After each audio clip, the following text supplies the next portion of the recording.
Here we go. The family of the Ukrainian refugee killed on a Charlotte train last month is speaking out for the first time as we see more video of the horrific crime. Right, of what happened afterwards. The newly released video shows the aftermath of the shocking attack that's now being prosecuted on the federal level.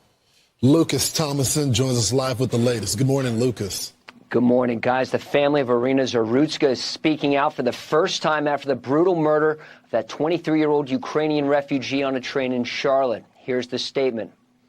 We are heartbroken beyond words. Irina came here to find peace and safety, and instead, her life was stolen from her in the most horrific way. No family should have to go through this. This could have been anyone riding the light rail that night. We are committed to making sure this never happens again. And the suspect's half-brother speaking out, telling the New York Post that Carlos Brown should not have been allowed in public. I think they could have pretty much prevented it then. I didn't even know he had mental problems. You can't just let him free, especially because of mental issues. He could do it again. President Trump's Justice Department now stepping in, bringing charges against Carlos Brown with one count of committing an act causing death on a mass transportation system. He faces a maximum sentence of life in prison or death. Here's Attorney General Pam Bondi. We are going to prosecute him to the full extent of the law. We have taken the case because it's murder on mass transit. Progressive DAs cannot handle this case. Here's FBI agent James Barnacle in Charlotte. The system has failed us in this case. There is no doubt. Everyone deserves to go about their daily lives, to get to work, to get to school, just across town without the fear of being attacked. So we'll have to figure this out, right? This is not a problem the FBI or the U.S. Attorney's Office can solve. And here's the video showing Irina's entering the train and moments before she is murdered. We have received new video of the aftermath. Viewer discretion is advised. Some people have scrutinized the reaction of some of the passengers. It's not clear how much time they had to react. Some passengers are seen later in the surveillance video trying to come to Irina's aid. And DeCarlos had been arrested previously 14 times. Recall here in D.C. 2 years ago, the police chief said the average murder suspect in the nation's capital had been arrested 11 times prior to committing a homicide, guys. Well, there's something wrong with that stat, and it's eminently correctable. Thanks, Lucas. Please take me far, far away. I can't watch it anymore. She covers her face. You might call me hateful, bigoted and racist. I'll wait for the next train and reach my old ages. You can't fix a savage animal, rabid and damaged. Oh no.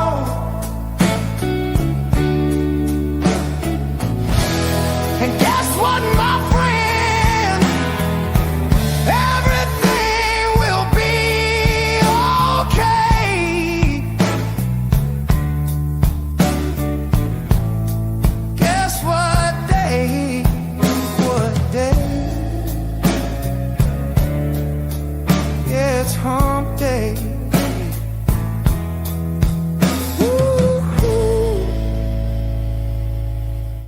Ladies and gentlemen, a little bit of a different look in our show today and a slightly later time that we are broadcasting because we are getting a new studio together thanks to our friends Gates Garcia, who is allowing us to use his studio here in Tampa. Massive shout out to him, his team, and the Gates Foundation, who are letting us, in lieu of a catastrophic internet outage inside of our studio that you saw maybe perhaps live yesterday, where there was construction that cut our internet.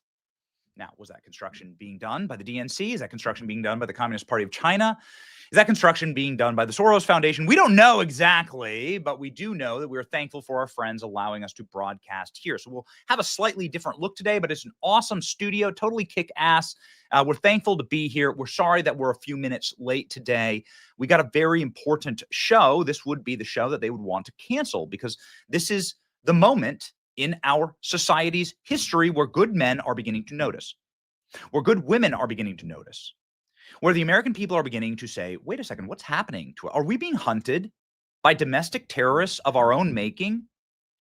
Today on the show, we are going to rip the bark off of the data that they refuse to show you, the federal statistics about black on white crime and the other way around, percentages of the population, and horrific trend lines and pattern recognition. And we often say, and we've said it for years, I don't claim to be somebody who went to the Ivy Leagues. I don't consider myself a particularly credentialed individual. You won't find that around here. I never turn my nose up. I'm not a snob. I'm not sitting here to say like we're so fancy and we're so smart. Oftentimes we go to the chat actually to crowdsource what we should be covering, what we should be talking about, because I'm you. I'm you. I was raised in hog farms, right? I also married a farm girl. We're like humble servants of the Republic, simple Christians. But we know pattern recognition. And that is perhaps our superpower. Our superpower on this program is we have, well, one, weaponized autism and pattern recognition. And the entire team does. So we put together a show today to really talk through what is happening in this country.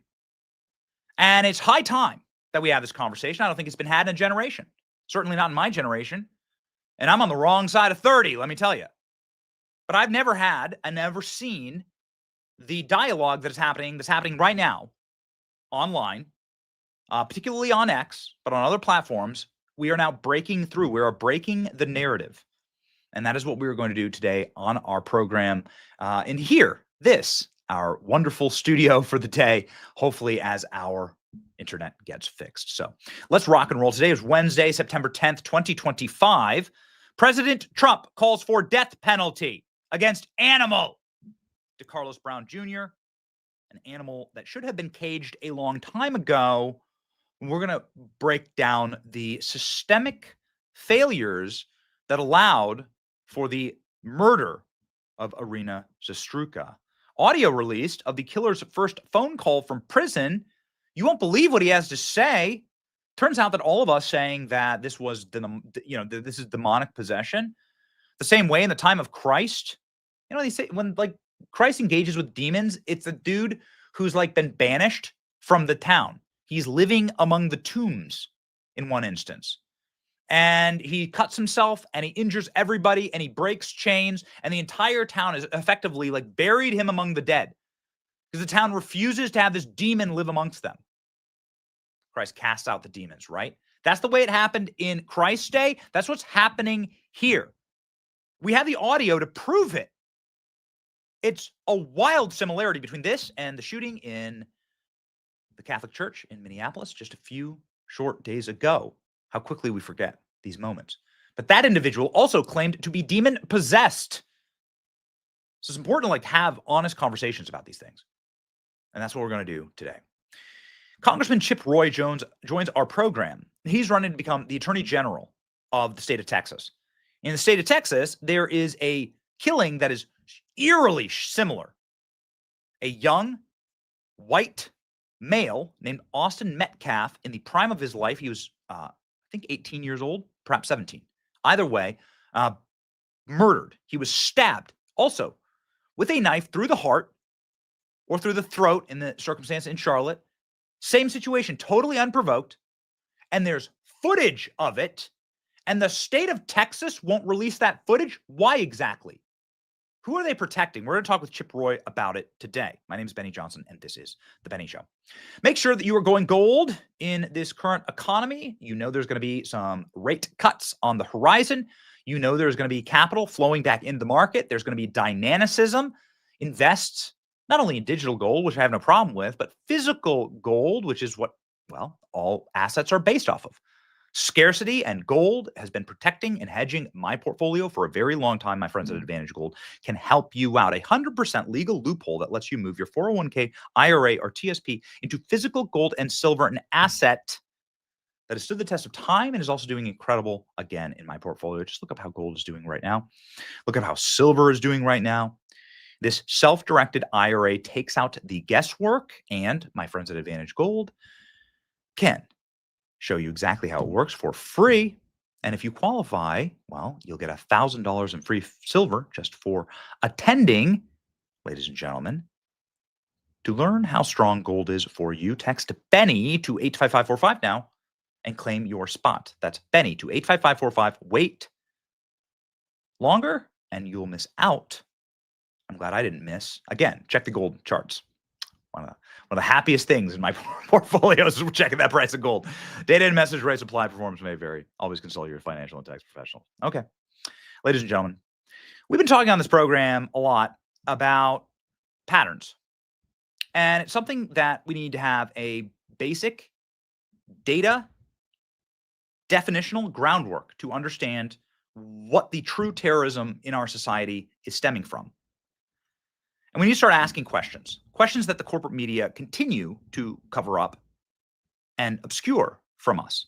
Like, for instance, in this now famous CNN clip where Van Jones goes after my boy Charlie Kirk and says, we have no idea if there's any racism that's at play here in the Charlotte murder. Now, what we saw yesterday in a clip that we have decided editorially we are not going to play in full on the program because it is too gruesome, but you can find it on our X account, for instance. It is important that people look into the heart of darkness and see precisely what happened. We have the footage of the murderer, DeCarlos Brown Jr., saying, I got that white girl, after he slits her throat. She sobs and weeps and slumps over after about 2 minutes, bleeding out alone on a train. 5 other passengers witnessed this, and none of them stepped in to help. The indifference to human suffering is something we will not allow. It is prima facie evil. It is the opposite of the Good Samaritan. We're sickened by it, and it is radicalizing to the nation. The wholesale collapse of the media ecosystem that is trying to tell you the reverse is happening in our nation is at hand. You can see the dying embers of it here in this clip of Van Jones. Let's go. Want to be there. Yeah, and it's It's super about difficult forcing them because to be there. when you are mentally ill, you have a hard time knowing that you are mentally ill. But also, I mean, people like Charlie Kirk, Van, they've been looking for opportunities to make this some sort of like reciprocal George Floyd situation. And that's the part that I think he's almost giving away the game. And it's sad to see a lot of people going along with it. You know, let me just say a couple of things. One is, I mean, what happened to that young woman was horrible. And it's everybody's nightmare. If you're in any public space, subway, whatever, that something bad is going to happen to you or somebody you care about. So it does strike a chord. We don't know why that man did what he did. And for Charlie Kirk to say, we know he did it because she's white, when there's no evidence of that, it's just pure race mongering, hate mongering. It's wrong. Then he says that if something like that had happened the other way, there would be sweeping changes imposed on society. Where is the George Floyd Policing Act? It didn't pass. Even when you had a white police officer murder a black man on live television, the whole world saw, there were no sweeping changes. In fact, not one law was passed at the federal level. So I think that's an important thing to point out. The other thing is, you mentioned the thing about cashless bail. I think this is a big challenge that we have. Would you have felt better if there had been cash bail and the mom had come and put down $1,000 to let him out? It's not about cashless bail or no cashless bail. It's about the fact that we don't know how to deal with people who are hurting in the way this man was hurting. Hurt people hurt people. What happened was horrible, but it becomes an opportunity for people to jump on bandwagons. And then for someone like Charlie Kirk, he should be ashamed of himself. No one mentioned the word race, white, black, or anything except him. What people mention is the horror of what happened to this young woman. Girl? All right. Nobody mentioned race, huh? Nobody mentioned race. Well, the killer mentioned race. The killer mentioned race. The killer says, I got that white girl.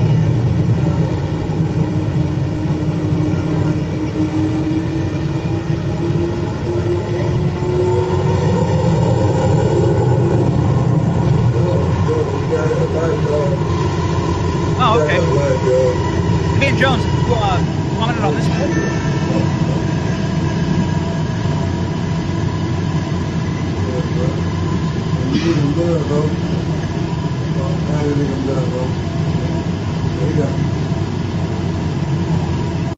Got that white girl. Nobody mentioned race, says Van Jones. This isn't a race thing. How dare we? How dare we notice? Absolutely no sympathy for the young white refugee who's 23 years old, never harmed a fly, gets her throat slit, dies alone, cowering in fear and terror. No sympathy for her. How dare we notice the pattern that is before us? And what is that pattern exactly? Ooh, Van Jones not going to like this, is he? Ladies and gentlemen, that pattern is right here before us. We went viral this week, 2 days ago, putting this out, but let's go through it right now because we did a little bit of research and we've done a little more on black on white crime. We're going to talk about black crime in totality right now. Black people make up 12% of the population in America. The vast majority of violent crime in the black community is men. So that's about 6% of our nation. Do you know that 1 in every 22 black men will commit murder in their lifetime in America? 1 in 22? We check the stats. I mean, that makes this the single most dangerous demographic on earth. It's hard to actually compare demographics here. Van Jones, maybe you can speak to this one of these days. I mean, you're going to have to find in other countries, including third world countries, including South Sudan or Somalia, numbers that reflect American black men crime rates. We searched. It was virtually impossible to find an actual population of people that were more violent at a higher rate, given their percentages of the population. They make up only 6% of the population, but commit 51% of the murders. How's that even statistically possible? This is something that, needs to be studied, needs to be shouted from the rooftop. What do you do with a population like this? Black men are 9 times more likely to commit a violent crime than the entire general population of the United States of America. How did we get there? We talked a little bit about the socioeconomics. Oh, the socioeconomics. Oh, they're poor, they're in poverty. That's bullshit. I know a lot of poor people. I was raised as a very poor person. I was raised in dirt. I had nothing. You probably had nothing or less than nothing. Any of you go into debt in your young lives? Did that immediately mean that you started looting every 7-Eleven that you saw? Breaking into every Nike store? Stealing in mass? Ripping through the self-checkout lanes at Walmart? The idea that it's only because of poverty, it's because blacks have been systematically oppressed, they can't get jobs, that's the reason why they're violent, is disproven in every Asian country. Every Asian country, and these countries have very low crime. People live on $1 a day. There are a lot of places like that. There are a lot of places in the world where people live on pennies compared to somebody on welfare here in this country. And they have de minimis, if not vanishingly zero crime rates. So stop trying to make these fake comparisons. There is something, though, that we were able to find in the data. That 70% of black children are born without dads. Born without somebody who would whoop you. Born without the structure that is required for a young man to learn about the rules around them in society. And what does that mean? What is a father there to do? To spank his children, to discipline, to be the heavy. That's what the dad does. I am a dad to 4 children. I hope I can have 4 more or 40 more. I don't know. Don't tell my wife. But that's what my job is. My role is the enforcer in the family. I ensure that my children understand that we live in a world of thermodynamics. And that if you continue to defy the rules, that there will be a severe punishment for that. The punishment comes in different forms. Sometimes it's no ice cream tonight. Sometimes it's a spanking. But there are going to be punishments for bad behavior. You learn that from a young age from your father. If you take that out of the equation and the disciplinarian leaves, and being a parent is a high stress and high engagement activity, and it's just the mom, then, well, the enforcer is gone. And the children never learn action-reaction.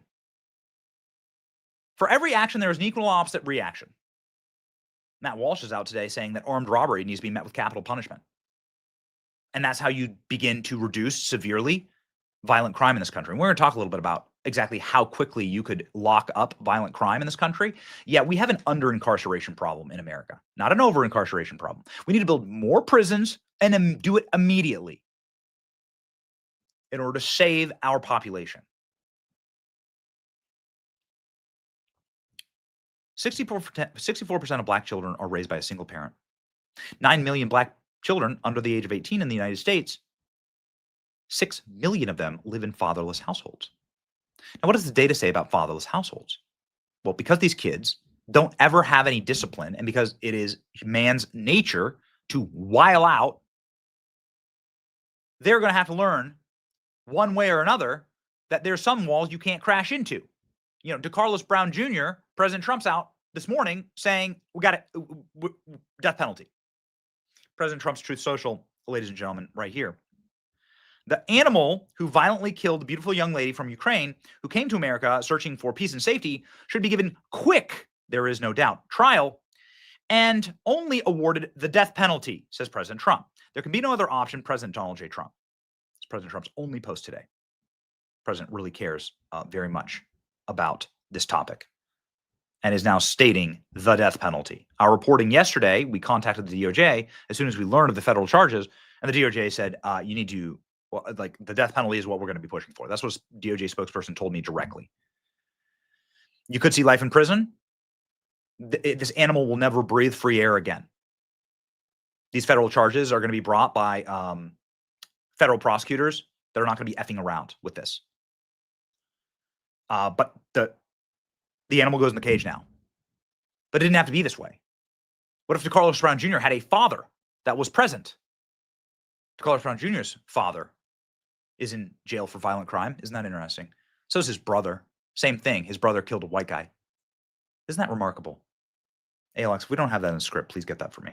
I want to make sure that I give you the names, times, dates of exactly what happened. It's almost like this kind of stuff is hereditary. It's like when you have no fathers, that spawns this style of behavior. And that's exactly what the data shows. Kids without fathers are far more likely to live in poverty, half as likely to graduate college, and twice as likely to end up in prison. 70% of juveniles in state facilities come from single-parent households. This is your fatherlessness to criminal to prison pipeline. Now, you won't be surprised to find out that the actual bad guy here is the federal government. Black fatherlessness has tripled since the advent of the Great Society, the creation of welfare state programs that incentivize fatherlessness in the most impoverished communities. After the passage, the numbers doubled almost instantly of black fatherlessness to 30% in the 1970s. Now it's at 60%, with no end in sight, by the way. It's not like these numbers are getting better. They're getting far worse. At what point do we reach 100% black fatherlessness in the home? What will that America look like? What will that country look like when there's zero black fathers? Where every black father is precisely the father of DeCarlos Brown Jr. Team, get me DeCarlos Brown Sr. Thank you very much. There we go. Okay. Let's go ahead and look a little bit at this family history, shall we? Irina Zastruka's killer has a half-brother named Stacy DeJean Brown, who shot and killed a white 65-year-old man in the face while he was walking home from work in 2012. He then used the Charlotte light rail system to flee the scene. Oh, cool. Got it. Here's his brother. Their father, DeCarlos Brown Sr., is also a criminal with prior arrest for breaking and entering, felony conspiracy, larceny, and possession of a weapon on the University of North Carolina, Charlotte campus. This is why you lock up criminals, and you lock them up for good. Is this offending you, Van Jones? I hope so. I hope Van Jones is horrified at looking at the government's data. This is FBI data that we are witnessing, that a white person is 30 times more likely to be killed by a black person than the other way around. 30 times more likely? How is that possible given the fact that I'm just going to use black men here because the statistics show that it is predominantly black men. They're 6% of the population. White people are 60+% of the population. Yet a white person is 30 times more likely to be killed by a black person? Again, mathematically, it doesn't even work. None of these numbers would work. There were 560,000 violent interactions between blacks and whites. 470,000 were black on white. Here we go. Let's go and look at the actual source here, shall we?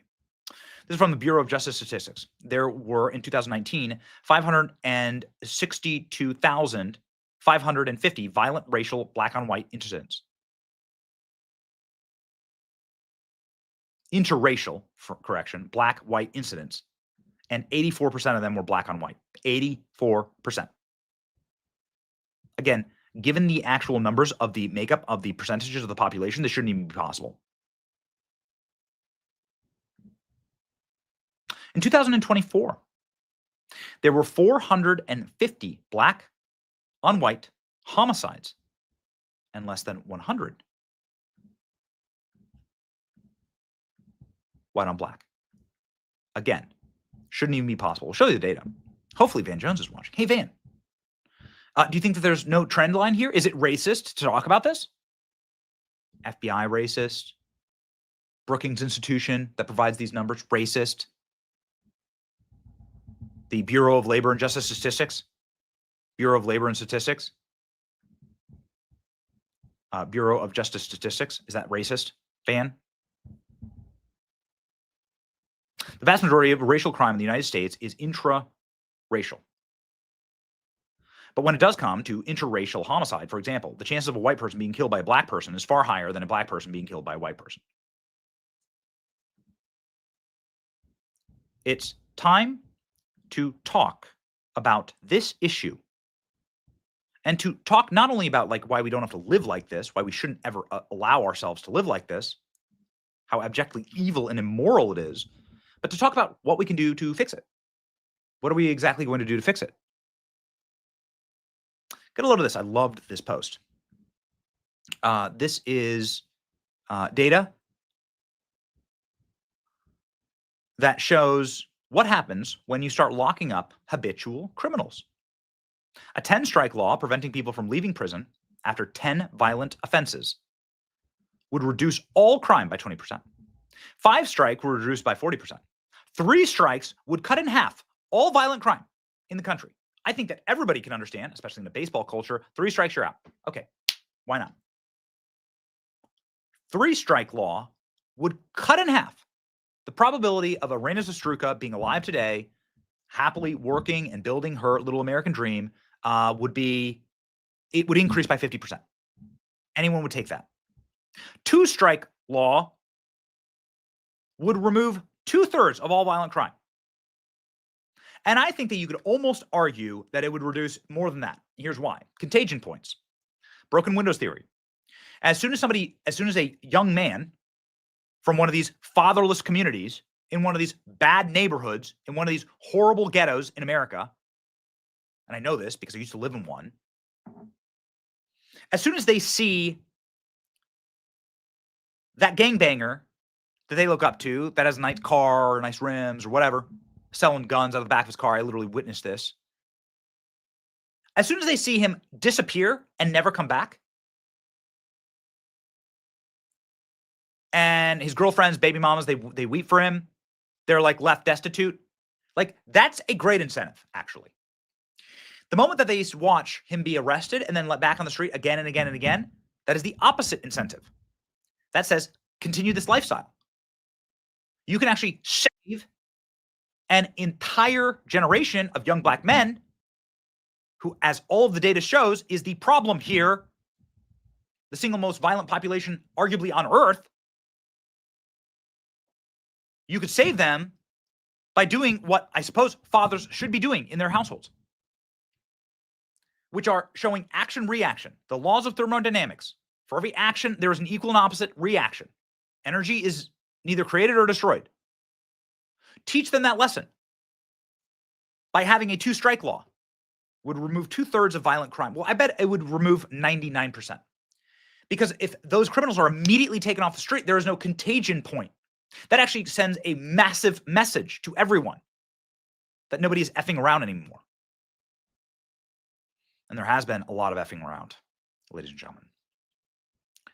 Why was this murderer on the street? Why was DeCarlos Brown Jr. allowed to roam free? Oh boy, had a really interesting commentary on this yesterday as we looked into the judges that liberated DeCarlos Brown Jr. to slaughter. But what you'll not be shocked to learn is that there is an entire DEI woke ecosystem that is designed to ensure that DeCarlos Brown Jr. kills as many white people as they possibly can because they hate white people. I mean, at some point, you have to just look at the statistics and the way that this is covered and say that there is something darker here. There's something more evil and sinister here. The indifference to this and the purposeful release of those who have been the most violent on the unsuspecting populations and the attacks that are predominantly and overwhelmingly white children and white women are happening from these monsters, and they're being released by a witch's kitchen of black women who, in the case of DeCarlos Brown Jr., make up a robed, woke DEI death cult. This is what happened in Charlotte, North Carolina, with the release of DeCarlos Brown Jr., covered exquisitely here by Jesse Waters last night. The reason I call it a DEI death cult is because DEI killed Irena Zastruka. Obviously, DeCarlos Brown Jr. did, but DeCarlos Brown Jr., of course, didn't belong on the streets at all. It is DEI celebration, restorative justice policies that allowed him to kill and to be free. Here's that reporting. This is Teresa Stokes, a Harris donor who doesn't even have a law degree, but just made a career criminal and a schizophrenic who beat his own sister when he was out on parole. Pinky promised that he'd behave. Ms. Stokes wasn't elected. She was nominated by the clerk. In Mecklenburg County, the sitting clerk is Alyssa Chin Gary. On her LinkedIn page, she calls herself a clerk and a DEI consultant and a racial equity organizer. And her life mission? Reparations. We are here to honor them, to lift their names, and to continue the intergenerational work that we are required to do to eliminate structural racism. Ms. Stokes was nominated by Judge Carla Archie. Judge Archie is friends with Eric Holder, Obama's wingman. And Judge Archie isn't just any judge. In 2019, she was the DEI Champion of the Year. Is this starting to make sense? Did a woman die because of DEI? Just a couple months ago, a guy shot 5 people on New Year's, and Judge Archie sentenced him to 1.5 years for shooting 5 people, 1.5 years. This is a DEI court, and they have blood on their hands. And if the people in robes are on the same side as the bad guys, that's suicide.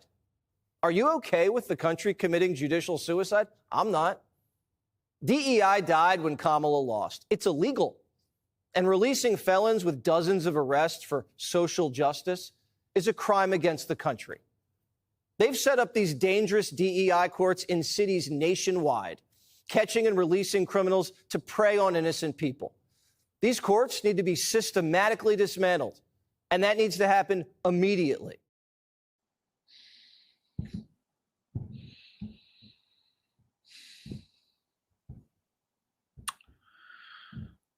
Just a few weeks ago, a 1-year-old white boy was horrifically beaten by a black worker on his first day of daycare.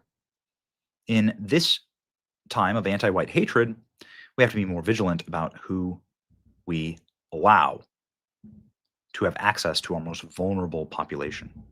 It's not just adults. We've reached out to this child's family. We really hope to get in touch with them. If you do know them, email us. We've done our best to try and get a hold of them. We want to do something nice for this child. Kill all white people. Racist serial killer is indicted for killing 3 more hikers in random attacks, bringing the body count to 6. Kill all white people. You can't actually find an example where it goes the opposite way. That's not, it doesn't exist. I mean, if it did exist, of course, you'd know about it. It'd be plastered in every textbook and muraled on every street. There is no example of it going the other way. 36-year-old black man screamed, "I want to kill all white people. I want all white people dead," before stabbing 2 white teenage girls aged 14 and 16 who were visiting New York City with their parents eating at a restaurant on Christmas morning. The 16-year-old was stabbed in the back. The knife nicked her lungs, and her younger sister was stabbed in the thigh. Hutcherson was booked. This is the mass stabber who screamed, "Kill all white people," was booked on felony counts of attempted murder, assault, criminal possession of a weapon, and misdemeanor endangerment of the welfare of a child, according to the MTA. He's not been charged with a hate crime. Time for the feds to step in on this. Prior to the Christmas stabbing, he was last arrested on November 7th for threatening to shoot a stranger in the Bronx. He was given a plea deal on a lesser offense and was released without incarcerations. He has 13 prior convictions.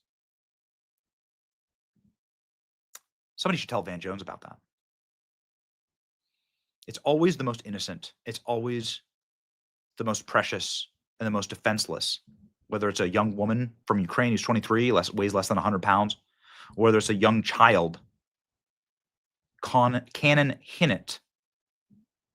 Today, actually, marks the 5th anniversary of the murder of Cannon Hinnett in North Carolina, of all places, by Darius Simmons. Hinnett was playing in the front yard with his 2 older sisters. Simmons just walked over and shot him point-blank range, execution style. Wiped from the history books. Wiped from the history books. If the reverse happened, then every city in America would be set on fire. Of course, I would also be decrying it and would be calling it absolutely by its name, which is unspeakable evil. But it didn't happen. In fact, small black children are murdered on a near daily basis in America by other black people. We never hear their names either. I know this because it happened in my neighborhood. One of the kids that I was coaching football against, actually, I had the producer team pull this. He was just sitting there. He was sitting on his front step and just got drive-by, comes through, sprays bullet, kills him. His name was Davon McNeil. I'll never forget his name. Davon McNeil. You never heard of it. Nobody ever cared. Nobody cared. Do you know that locking up, like doing this, would actually save so many black people? Doing this, locking up the actual criminals in our nation, doing this would, the people that it would save the very most would be black people, because the vast majority of that crime is against other blacks. Here's his photo. Ladies and gentlemen. That's the same football league that I coached when I was living in Washington, D.C. Is it time to have this conversation? How many times does this have to happen? How many times does it happen and we don't even hear about it? R.I.P. Emily Carson, 25, killed in cold blood by Willie Holmes, repeat offender, stabbed her in the back after a verbal exchange. I wonder what he shouted. I wonder what he shouted. I wonder if it had something to do with white people. Say her name, Dr. Julie Chernoul. She was killed yesterday while walking her dogs in Auburn, Alabama. Rashad Dabney was arrested and charged. Rashad stole her truck, left her dog, slaughtered her, literally hacked her to pieces in Alabama. And her dog, her little dog, like sat there and guarded her bloody, lifeless body. That's what happened in Alabama. He stole her Ford F-150. So that's the price of driving your pickup truck to a park and walking your dog in Alabama. the media continues to tell us that the scariest thing in America is a white man, or that there is systemic racism from our cops or police against black people. In fact, the opposite is true. They'd probably you look at states like Alabama as like an example of backward antebellum racism, when actually this is the reality on a day-to-day basis. Rashad, by the way, she's a doctor. She's a literal doctor. She's a veterinarian. Hacked to death for her truck. They're not random acts, and it's time to stop calling them random acts. Always happens. Always seems to happen against white women, blonde white women. Maybe they're not actually random here. Swiftie Coed was executed as she slept by a career criminal who broke in and went on a shopping spree with her credit card. Oh, would you look at that?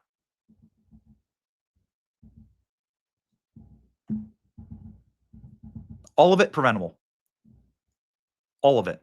If it were happening to any other race, and that's not including white people, if it were happening to Asians, if it were happening to Hispanics, if it were happening to whatever, then this would be seen as the single greatest crime against humanity. It would be covered on a nightly basis. Every new addition, every new body on the pile would be seen as a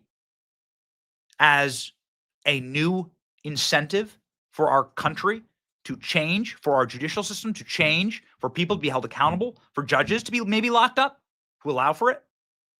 Every new data point would be screamed from the rooftop. But instead, it's disappeared. But it's breaking through. People are now realizing that they're being hunted, and that there is a real problem in this nation. Suspected Missouri killer who stalked and murdered middle-aged white men threatened to shoot up school and kill all white people. Wow. No, this isn't one of the stories that I've covered before. This is just another one that follows the exact same pattern. Remember, in Charlotte, he told you what he was doing. I got that white girl.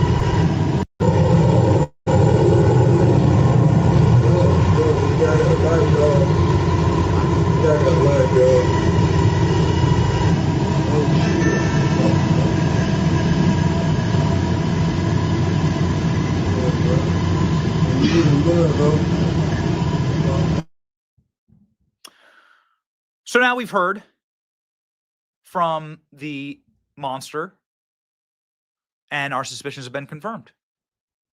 He says he's demon possessed. Okay, fine. Probably. Actually, I believe in that. I believe it completely. He says that there's something foreign inside of his body. There's material inside of his body that's forcing him to act this way. I mean, this is what the mass shooter just did in Minneapolis. That's what he said. That's what he admits to. And we refuse to have that conversation. Not on this program. That's all the data. Now it's time to get serious about this. Like, as good men and women, it is now imperative that we do something, that we stand up and that we disallow it. So you can expect this program and this channel to be constantly covering this, and to be putting all of the pieces together, to be having a very honest conversation about what the reality is in this nation.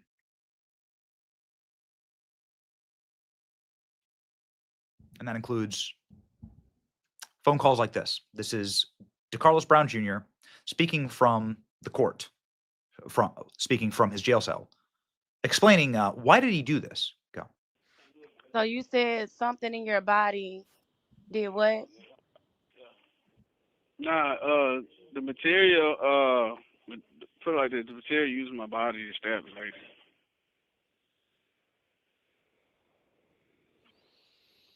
And so she just got stabbed. Yeah. You know that's not me. I'm talking about just for no reason. But since they did that, now they got to investigate the material in my body exposed to. Since they want to do all that, now they got to investigate. It's funny because she's from the Ukraine. She's from Russia, and they got a war. They had a war going on against the United States. So I'm just trying to understand, out of all people, why her? Hey, it ain't. I don't have nothing. They just lashed out on her. That's what happened. They lashed out on her. Whoever was working the album, whoever was working the material, whoever was working the material, they lashed out on her. They. Notice how they always use they, them pronouns? So that's always the case. Isn't that wild? It's always they. There's always multiple. It's always a plurality that is being used in situations like this. Isn't that remarkable and horrifying? Knifeman accused of stabbing Ukrainian refugee to death gives chilling reason for the attack. He says the material that the government planted inside of my body is causing me to act out. His sister, Tracy Brown, by the way, his mother wanted him locked up. His court-appointed lawyer wanted him locked up. The judges refused to lock him up. Tracy Brown, 33, shared shocking audio with the Daily Mail of a phone call that she had 6 days after he was arrested, where he explained what was going through his mind when he launched the bloody attack. The 34-year-old, her brother, who is schizophrenic to Carlos Brown Jr., can be heard telling his sister they believe the government planted foreign materials into his brain and that they were in control of his actions when he pulled the knife. In the audio recording from the afternoon, Brown can be heard saying, "I hurt my hand stabbing her. I don't even know the lady. I never said not one word to the lady at all. It's scary, ain't it? Why would somebody stab somebody for no reason?" He added that he wanted police to investigate the materials controlling him. He referred to the attack in the third person. Well, he referred to the attacker in the third person. Demonic. It's demonic. It's demon. It's demon activity. I don't know what to say about this other than they need to be removed from civilized society. This is a society built, as John Adams would say, for a wholly moral people and inadequate for any other. That mercy to the guilty is cruelty to the innocent. That's precisely what you have here. Hate crime charges are possible. Harmy Dillon broke that news on our program. And of course, President Trump now calling for the death penalty here. We have some lingering questions for certain. And we're very thankful to have somebody who knows a lot about law and order on our program to chat about it. And quite frankly, it's not exactly, it's like tough conversations to have because you have to stare into darkness, but you must stare into darkness in order to fix, in order to fight it. You have to. My goodness. We're not going to play it on the show. We've decided not to. But you should go over to my X account and go check out the actual uncensored footage. Alex Jones broke it yesterday. And the actual uncensored footage will radicalize you beyond anything else that I've seen, any media I've seen in a very, very long time. As we have said, this is the actual George Floyd. This is the actual George Floyd. They told you that George Floyd was just an innocent person who was butchered, killed, and betrayed by the systems around him, the structural failures of our society. And this is the actual version of that. It's just the total and complete inverse. It's amazing how God works in these situations. It's amazing how God makes fools of people in moments like this. And we don't want to be made fools of. Ladies and gentlemen, before we get to our next guest and shifting gears, Allio Capital is the investment vehicle for me and my family. It is who I trust in times that, well, can be wild. Quite frankly, you never know what you're going to cover on the show. Sometimes, as you know, we have to change not only locations for the show, but topics of the show on a near daily basis. Sometimes minutes before the show goes live, we have to change the entire program because something massive happens. That also affects your portfolios, also affects how you invest and how your money is working for you. Money markets react instantly to news. Political, social, or economic news doesn't matter. They go up and down. You need AI. That is so important to track all of this. We actually use it at this program. We do our best to stay on top of things. And ladies and gentlemen, Allio Capital, adjust your portfolio in real time. It's designed for hands-on or hands-off investors who want to make sure that their money is moving at the speed of the news and global events that could affect your finances. Download their app today in the App Store or Google Play. Text my name, Benny, to 511-511. That's ALLIO capital. Text Benny to 511-511 and download their app, or text Benny to 511-511 today. Ladies and gentlemen, a man who is running to be the Attorney General of our second most populous state. So he's going to potentially have a lot on his hands when it comes to cases like this. And in fact, there is a case in Texas that has eerie similarities to what happened in Charlotte. But the view into that case is even worse. The ability to actually have insight into what happened there is even worse in the Carmelo Anthony circumstance than in Charlotte. Ladies and gentlemen, Chip Roy, congressman from Texas, joins the program live now.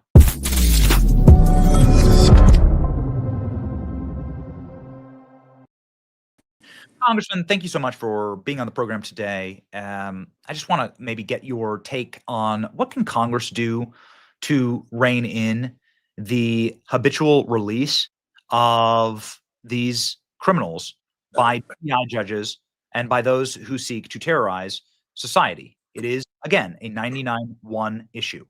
We put up polling yesterday. We can grab the poll for you today. It is the single most uniting issue in the nation, Congressman, that Americans want safer cities and safer streets. 99% of the country say they do. 1% says they don't. The floor is yours. Well, Benny, great to be on. I'm sorry I have a sinus infection, so I lost my voice. But look, this is too important of an issue not to address it.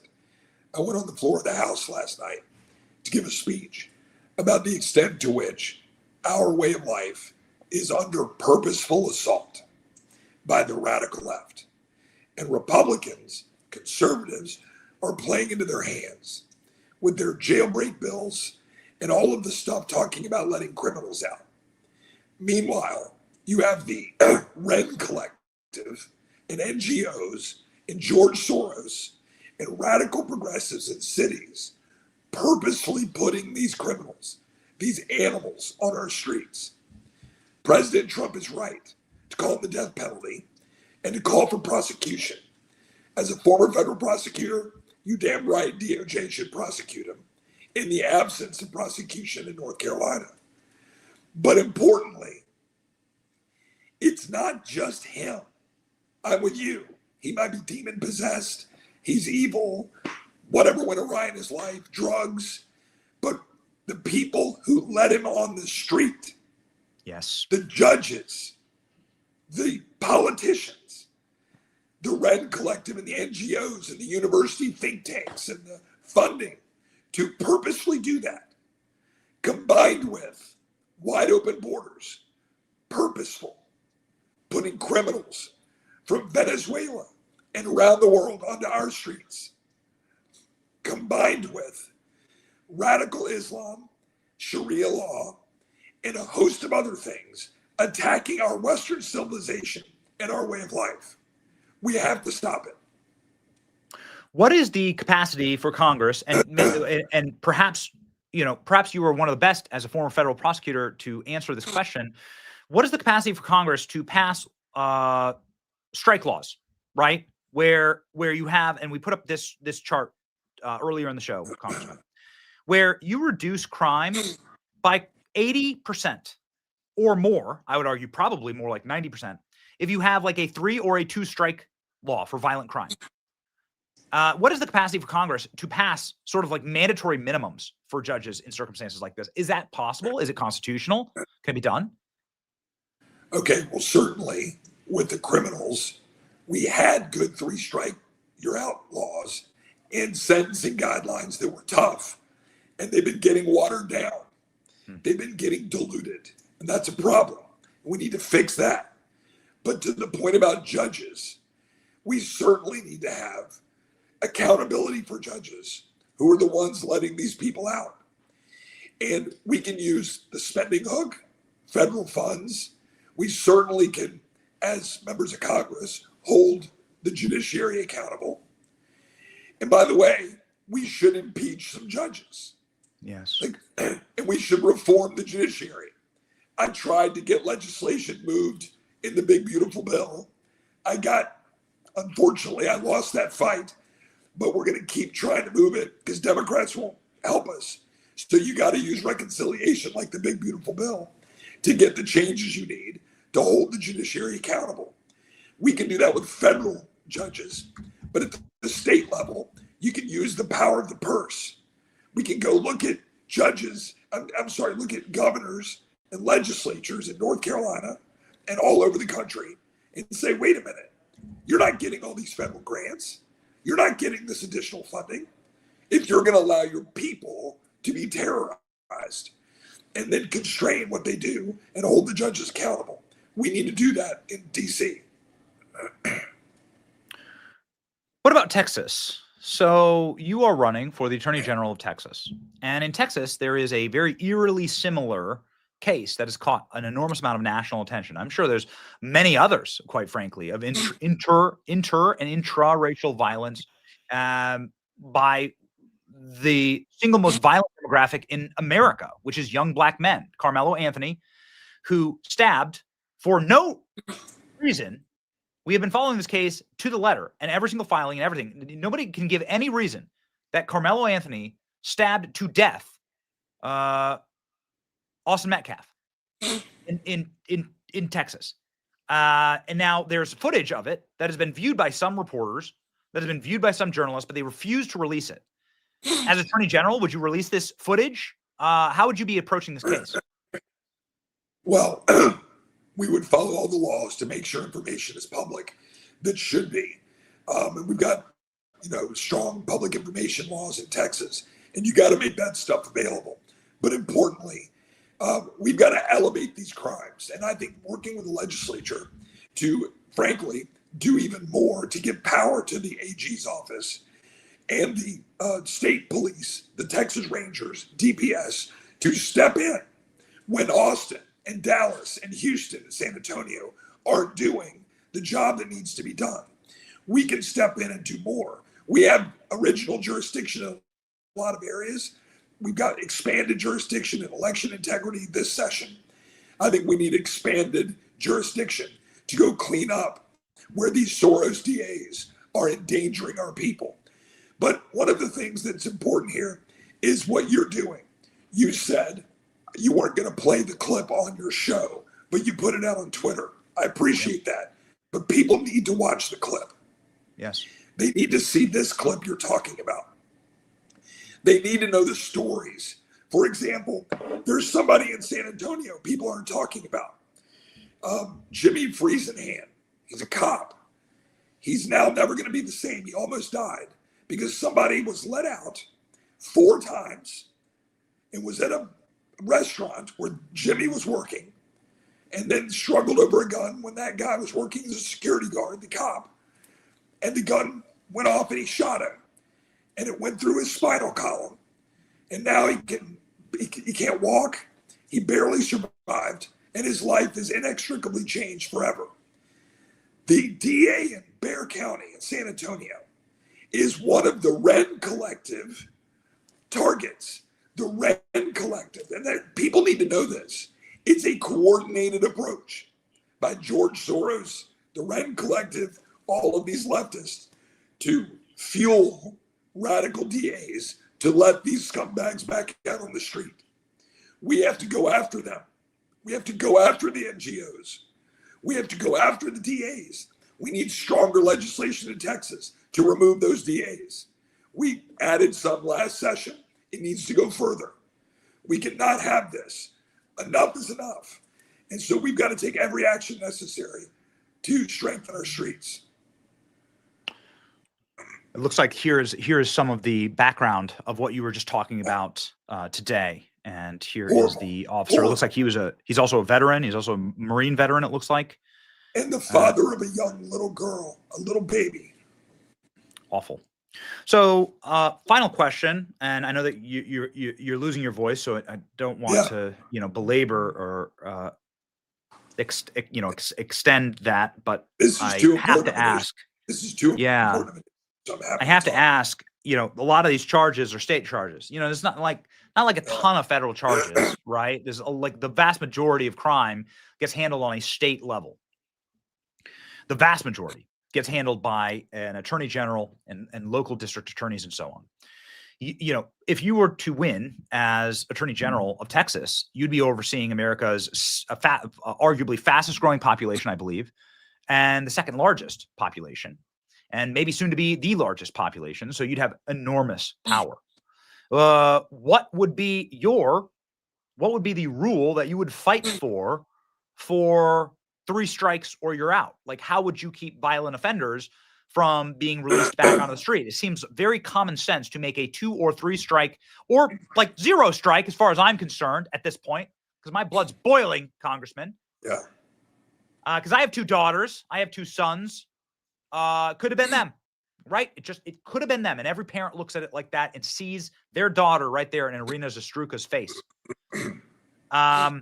What would be your policy there? Because it seems like a pretty common sense policy. Like, are you behaving violently? You're never going to be let out again. You're going to taste free air when you're 70 and you're too feeble to do anything to anyone ever again. 30 years hard labor. Like, what's going to be your policy in Texas? Well, first of all, the Attorney General has to obviously follow the law that the legislature puts forward. So I would use every tool at my disposal to advance the policies you're talking about, to get the legislature to act, to pass stronger laws, to ensure nobody's released, to hold the judges accountable, make for easier removal of the judges, easier removal of the DAs. For the criminals themselves, where you have original jurisdiction, the AG, go after them. Usually we have to work in concert with DAs under our statutes, under the law. But you can go work with them aggressively to go after the criminals and charge them with the strongest crimes possible. But importantly, working with Governor Abbott and working with Lieutenant Governor Dan Patrick to get the best laws and strongest laws possible. But there's another piece to this.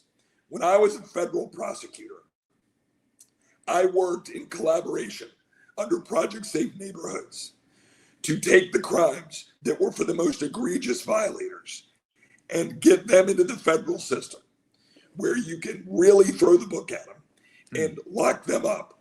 And I think that's an important part of this. Collaborating with local law enforcement, with the feds, to say, look, you're a violent offender multiple times. You used a firearm. You're a felon in possession. You were creating, in this case, right, in North Carolina, you conducted this crime on transportation, transit. Those are all statutes that federally allow for prosecution. So when you start doing that team-up approach, you can lock these people away for a long time. And we need to do more of that, strengthen the laws, and use every tool at our disposal.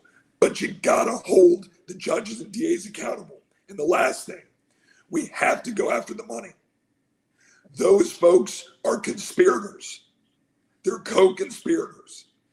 They are liable because they're the ones doing it intentionally for political purposes, endangering our daughters, endangering our families. So we have to go after them too.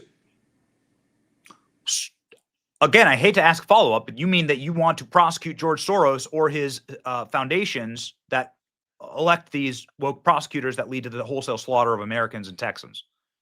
You got to look at all the statutes, and you got to go look at all the liability provisions under our code. But it is foreseeable that people will be harmed by the actions of those people. I understand free speech, but these guys are taking specific action to take specific steps to have DAs in collaboration with them. Go look at the Wren Collective. They're telling them what to do. This isn't just free speech. Oh, go elect a leftist. They are working with them to carry out the policies that are resulting directly in the death of Texans. So we should take every step possible under the law. You got to look at all the statutes and figure out what you can do criminally or civilly or both and go after them. But follow the money. That's what we have to do. Yeah, I think there's so many Americans that would love to see more foreign billionaires that are trying to destroy our republic in prison and charged and not allowed, and their passports burned and their properties seized. Boy, that would be a great America for me, and a safer America and a better America. And ladies and gentlemen, Chip Roy is fighting for that, even through a broken voice. Yep. He's one of the men who just gives those great speeches on the House floor, and he's somebody that you should follow. He's got 500,000 subscribers here on X. Make sure that you fight alongside the people who are fighting for us. Godspeed, Congressman. Thanks, Benny. God bless.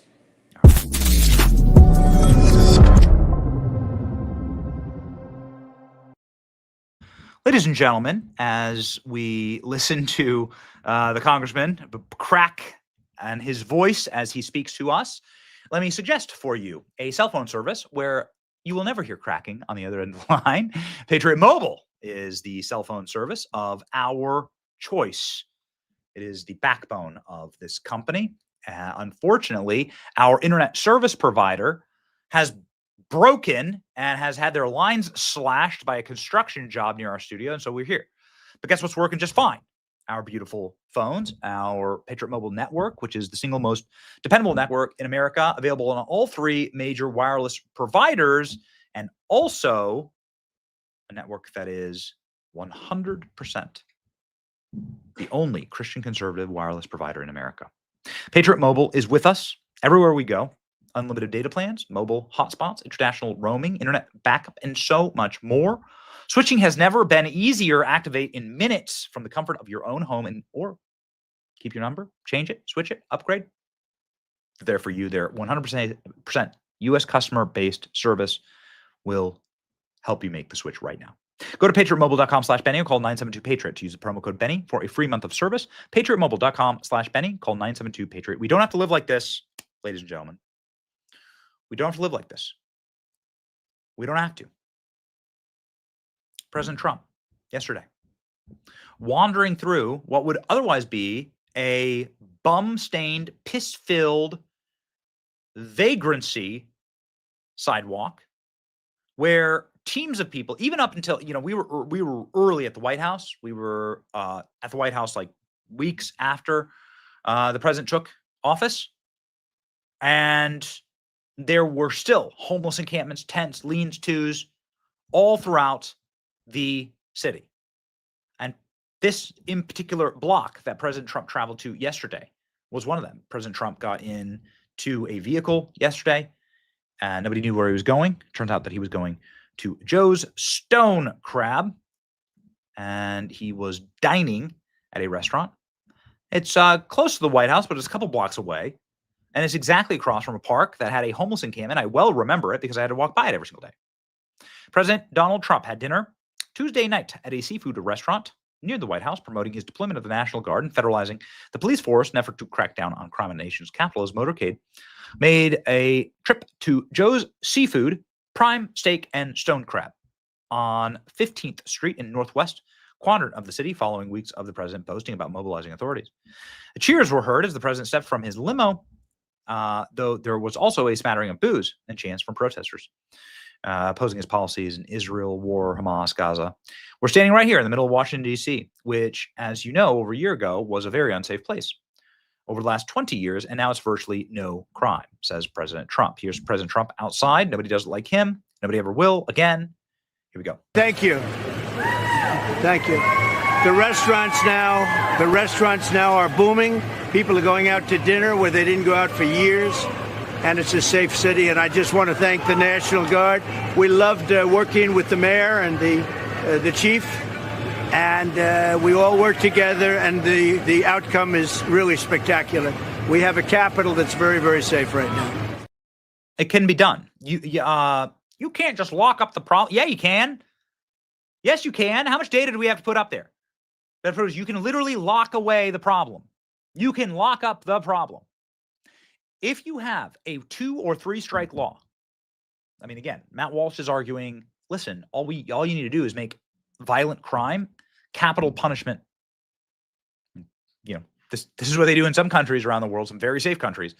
You mug someone, you put a gun in some woman's face and take her purse, that's a capital punishment offense. You're gone. You're gone. You're found guilty in a court of law, and it's over. You know how much you'll cut down on violent crime when the criminal has to make that decision? Because the reality is that nobody's that desperate. Oh, it's crime. It's poverty. No, nobody's that desperate. They're doing it because they get away with it, because there's a benefit and very little downside. You have to think like this.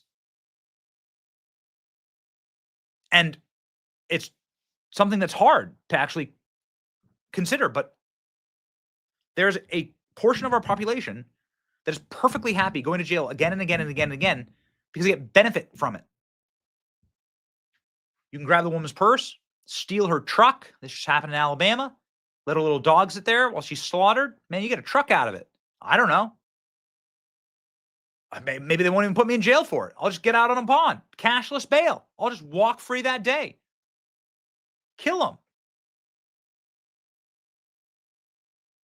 President Trump greeted with cheers in Washington, D.C. It's beautiful to see. Here we go. We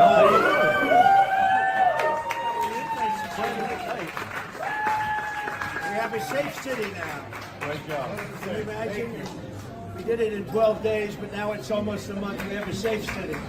So that's good. Enjoy yourself. You won't be mugged going home, okay? Have a good time, everybody. Hey, thanks for that business card.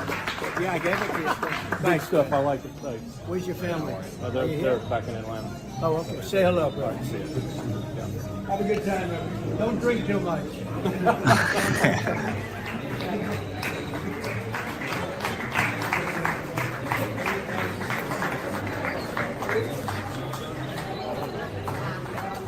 All right, there he goes. Obviously, we don't need to talk further about the circumstances of me and my family in Washington, D.C. I'm done talking about all of that for the time being, but nobody knows like I do exactly what a horrible, crime-ridden, failed state, narco state Washington, D.C. was. To clean it up, you can do it. That's sort of the point of the show. Like, here's the problem. We don't have to live like this. Here's the solution. 2 and 3 strike rules get rid of 90% of the crime. Somebody make the argument as to why a violent criminal should ever breathe free air again. Make the argument. I want to know. What is it? You're a violent criminal.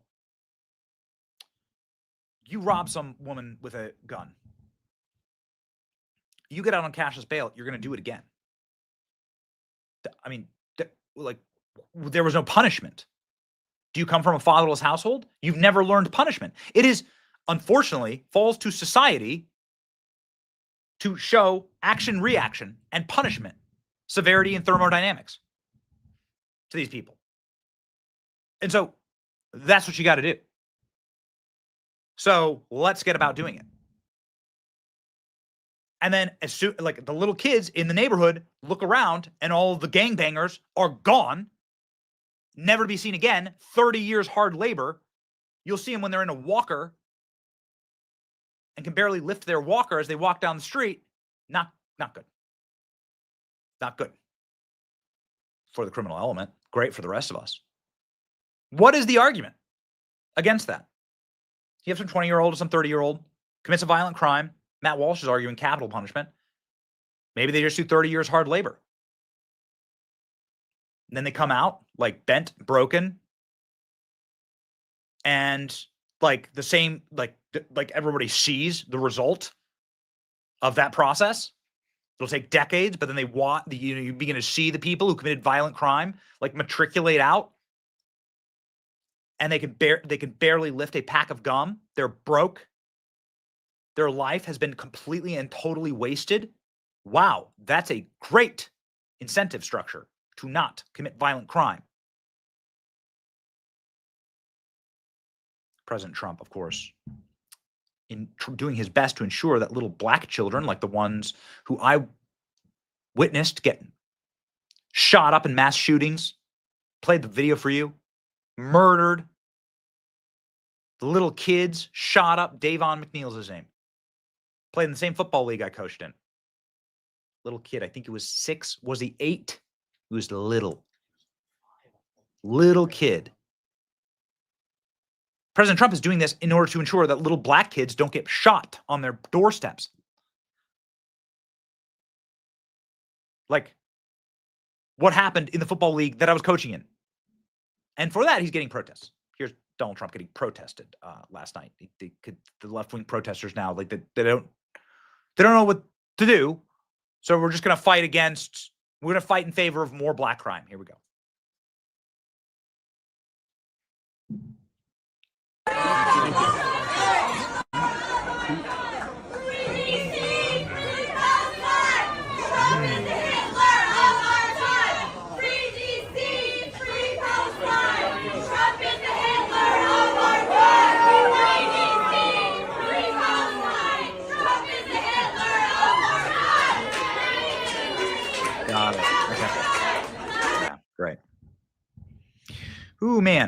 a scorching hot take here. The brother, now we've heard from the mother, the sister, and now the brother of DeCarlos Brown Jr. Charlotte train slaughter suspect should have never been freed to kill. His brother says they could have prevented it. And then he goes on to tell here in the Daily Mail, and let's see who is speaking. The brother of accused Charlotte light rail butcher DeCarlos Brown Jr. blamed the system that allowed the mentally ill ex-con. It's incredible here. We're actually seeing something remarkable. We're seeing the people who would otherwise be like marching with Ben Crump or Al Sharpton. Like, we're seeing his family say, why would you allow my brother out of jail? This is an incredible moment that we're actually witnessing here. Normally it'd be Al Sharpton, like, you know, linking arms with his mom or his family or his daughter or whatever. But no, what you're seeing is his mom say that my son is a sociopath and violent, and he beat me up and he beat up his sister, and he shouldn't be free. That's incredible, actually. And now we're seeing his brother here talk about DeCarlos Brown Jr., the butcher, saying that he should have never been released. I think that they could have pretty much prevented this, says Jeremiah Brown, who's his brother, who shares a father with Brown. He told the Post, New York Post, referring to lax terms that the magistrate judge set for DeCarlos Brown Jr. when he was released from jail. Brown is a schizophrenic homeless man with a prison record and numerous arrests for violence. He stands accused now of murdering. I didn't even know he had mental problems. You can't just let him walk free, especially because of the mental issues, says his brother, Jeremiah. Well, duh, right? He could do it again. This is his brother speaking. They could just treat him for his mental illness, lock him up in an institution like they used to. But there are consequences for his actions, and he should suffer those consequences, says Jeremiah. He only met his brother once or twice. Again, broken households, broken homes, degenerate fathers propagate degeneracy. But it's good to see this. I mean, honestly, it's wonderful to see. I'm shocked. You know, Van Jones, after his initial little like femme-coded screed there, doesn't work anymore. Van Jones, after his little screed, I would love to go debate Van. Man, I really hope we can debate Van one of these days. I would love to debate him. Put me on Piers Morgan with Van Jones. We'll come with the facts. Would love to talk through these facts with Van. Like, will Van Jones like say that black crime is a problem in America? Is he like gonna say that? Will Van Jones say what the killer's own family is saying? That like, well, he's a habitual criminal. He should have never been out on the street. He's the problem. This is the problem. And there are greater overall trends and pattern recognition. That's the problem. Like, will Van Jones say that? What if he's confronted with this data? Will Van Jones accept it? Will he whimper and cry and call me a racist? I bet he will. We're not going to stop talking about it, man. We're not going to stop, ladies and gentlemen. Although it might cause us a little bit of stress. The reason why is just because it's tough topic, it's a tough subject matters. It's a lot easier to do shows on, like, you know, President Trump, BTFOs, Putin with the B-2 flyover. got stealth right behind me here in this sweet studio. Again, massive shout outs to Gates Garcia and his show, and make sure that we have all of his social media to put up. Producers, I want to make sure that we do that. I want everyone to follow Gates. He does incredible work. No, it's not the easiest subject matter.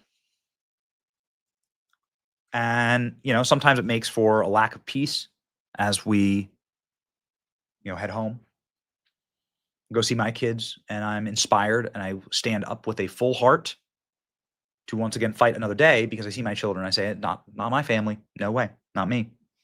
Not me. Not my family. Won't happen to my kids. Not going to happen to my kids. I'm going to do everything in my power as a father to make sure that's not going to be my kids. You got to see the world clearly. I am stressed when I get home.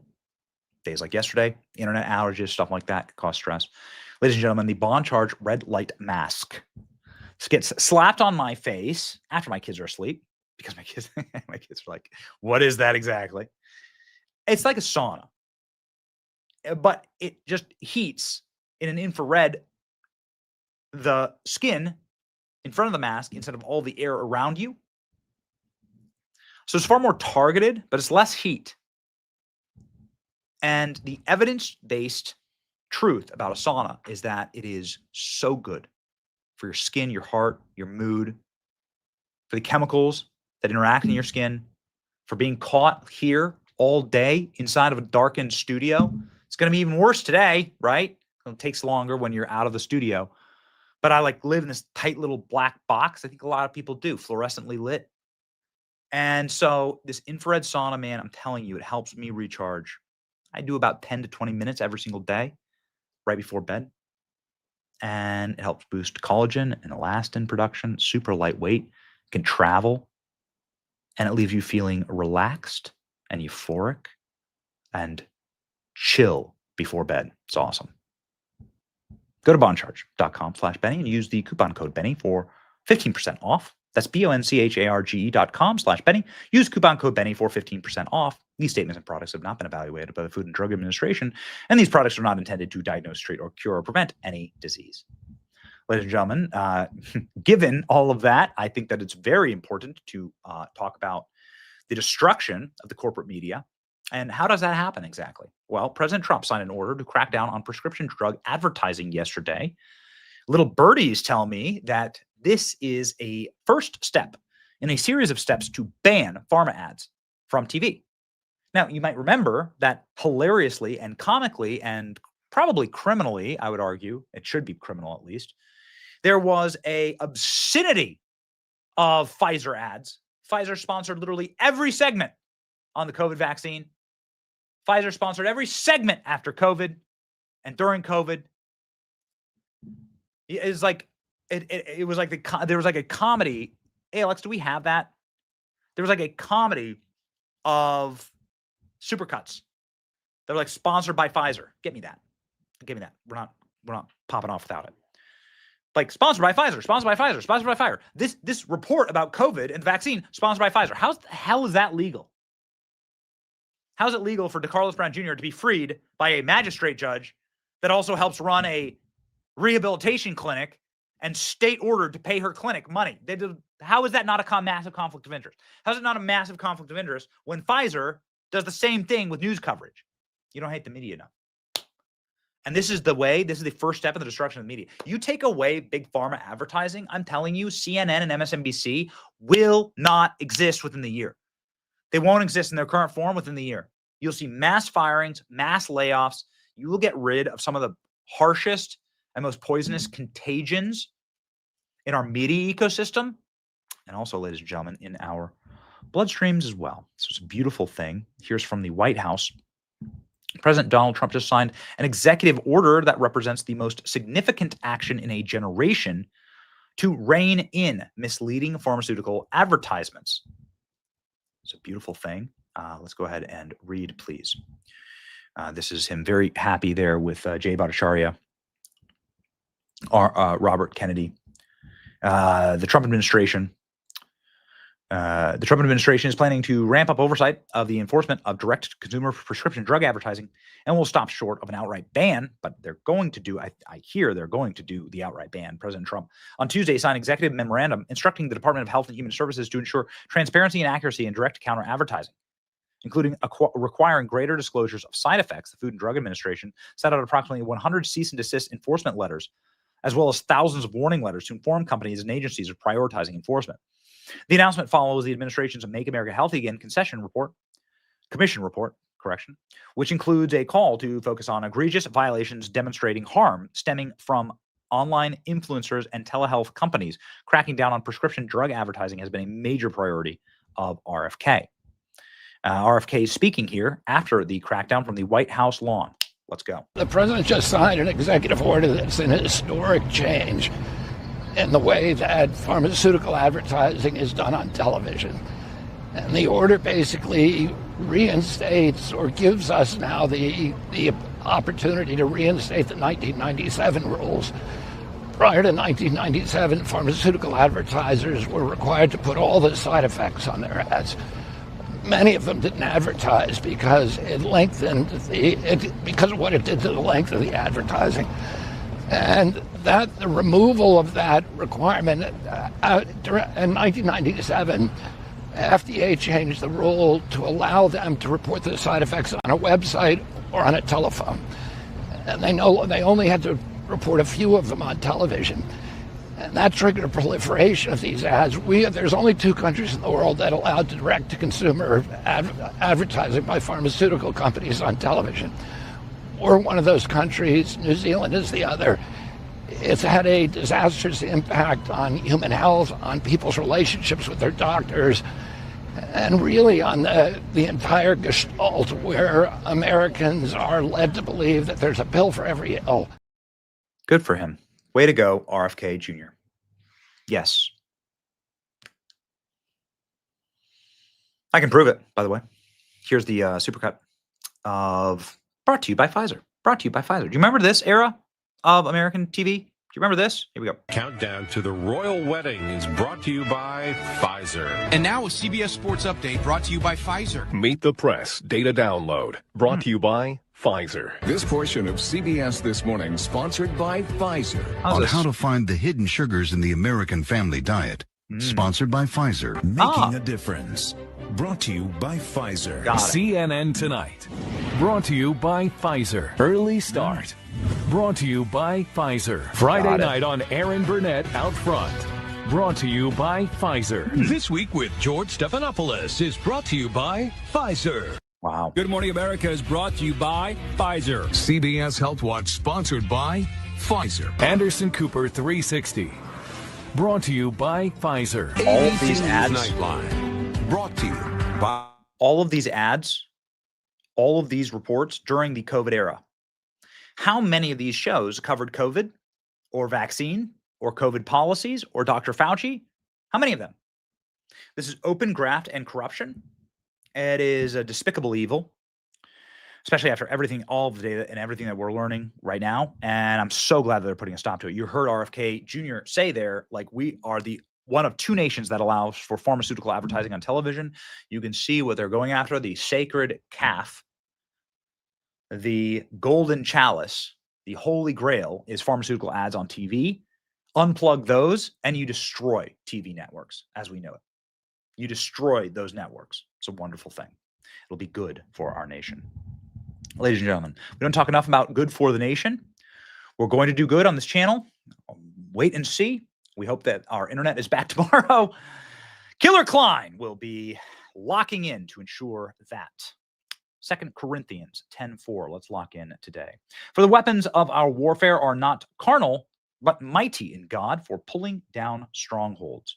There is a woke stronghold of evil that allows for this 1%, I would argue probably 1% of the population to terrorize the rest of the 99%. It's time for us to fight back, ladies and gentlemen. And to do so, we must lock in with our Creator.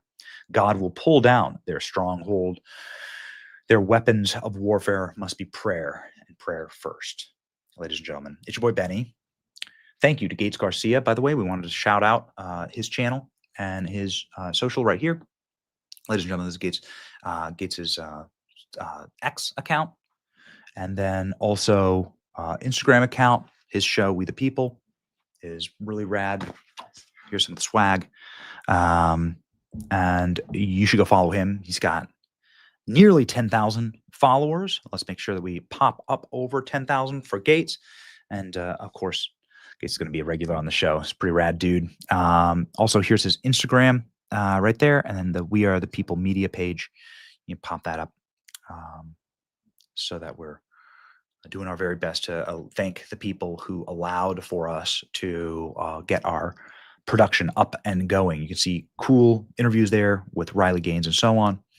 And let's make sure that we have Gates on the program booked sometime this week to chat through everything that's happening in the world today.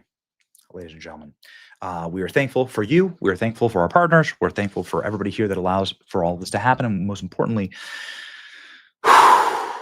we're thankful to our Lord and Creator who allows for us to seek out truth and be salt and light in the world. This is what we wish to do.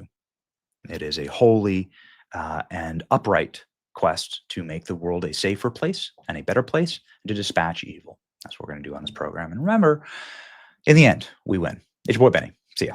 Found myself in a train at the station. When it hits home,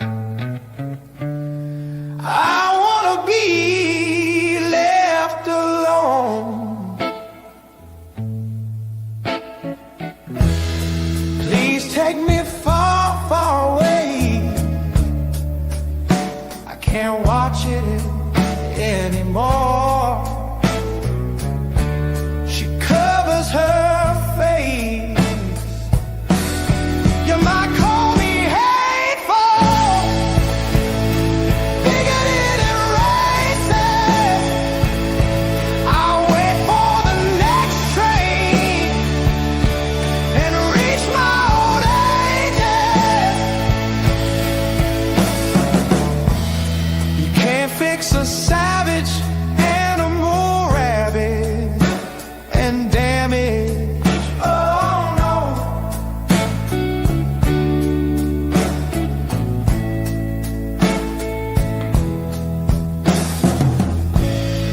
Mercy for the wicked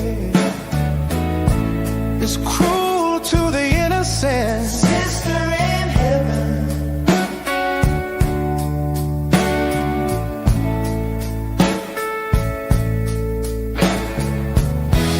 In a car with my brothers, leaving our wives and mothers at home. That Chicago wind chills to the bone. I just wanted to be left alone.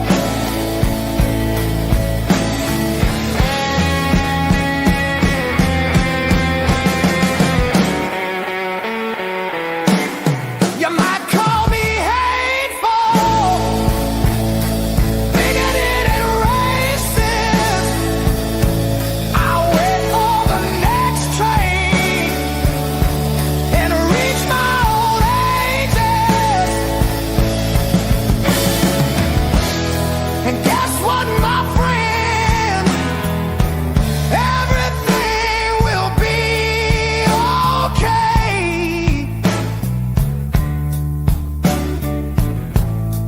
Guess what day? What day? Yeah, it's hump day.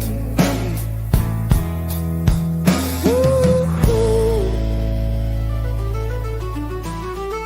The biggest ships in the sea, all owned by the oldest kings, and a dying legacy, media deal weeds. Soon will the Benny Show come to mind. The salt from lives for fun. Leave the gold and bring the gun. We sail for number one.